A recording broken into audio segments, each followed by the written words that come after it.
Hai Lita, tadi aku lihat kamu ke kelas bawa buku kecil.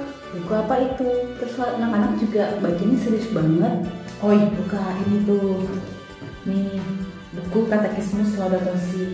Ini tuh berisi tentang 100 pertanyaan dan jawaban mengenai ensiklik Laudato Si dari Paus Fransiskus. Nah, aku pakai ini buat ngajarin anak-anak soal iman dan tanggung jawab terhadap bumi.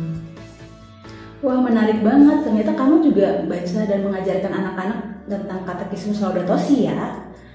Lalu mereka apakah mengerti? Bukunya bahasanya ringan dan langsung ke poin. Jadi aku kasih mereka waktu baca dulu, lalu pilih satu poin yang menyentuh hati mereka. Lalu hal apa yang akan kalian lakukan setelah membaca buku Katekismus Laudato Si? Nah, setelah itu aku suruh mereka untuk tulis alasan kenapa mereka memilih poin tersebut, lalu sharing ke teman-teman. Nah, seru juga sih. Ada yang pilih mengenai sampah plastik karena mereka kan suka jajan ya. Terus ada yang pilih mengenai perubahan iklim karena ada rumah mereka yang sering terkena banjir. Itu sih Kak. Oh, seru juga ya. Ternyata mereka bisa paham tentang poin-poin tersebut. Lalu dari poin-poin itu mereka disuruh ngapain lagi kita? Nah Kak, langkah terakhirnya mereka suruh tentukan tindakan nyata apa aja yang mereka bisa lakukan. Misalnya bawa tumbler, menanam pohon, terus mengurangi penggunaan kantong plastik, atau kampanye di media sosial. Tentunya menggambarkan semangat Laudato Si. Wah, keren ya Lita. Jadi tidak hanya belajar tentang agama, tapi juga sudah mulai belajar tentang gaya hidup.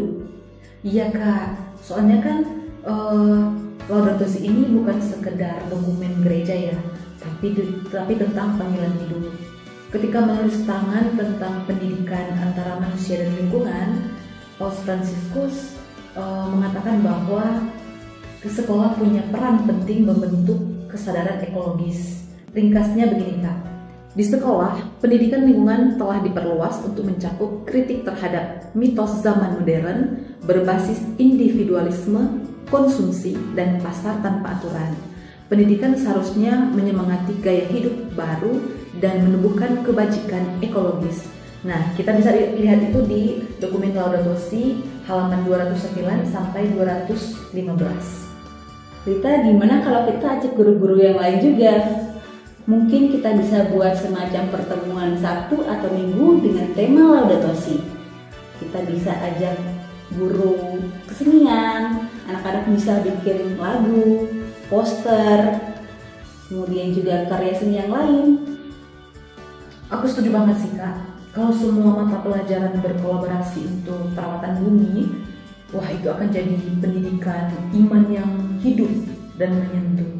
Yuk kita mulai dari kecil dulu. Mungkin next week kita akan ajukan ke kepala sekolah.